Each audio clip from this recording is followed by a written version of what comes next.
Awit, ika-61 kabanata. Dalangin para ingatan ng Diyos. Sa aking pagtawag, ako sana'y dinggin. Dinggin mo, O Diyos, ang aking dalangin. Tumatawag ako dahilan sa lumbay, sapagkat malayo ako sa tahanan. Iligtas mo ako ay ingatan. Yamang ikaw, O Diyos, ang aking sanggalang at tagapagtanggol laban sa kaaway.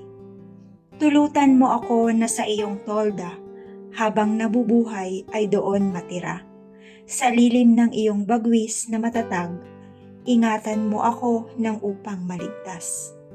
Lahat kong pangako, alam mo, O Diyos, at binigyan mo rin ang aba mong lingkod niyong mga bagay na iyong iniukol sa nagpaparangal sa iyong alindog.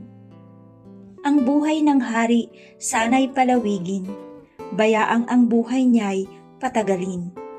Paghahari niya sa iyong harapan, sana'y magpatuloy habang nabubuhay, kaya naman siya ay iyong lukuban ng iyong pag-ibig na walang kapantay.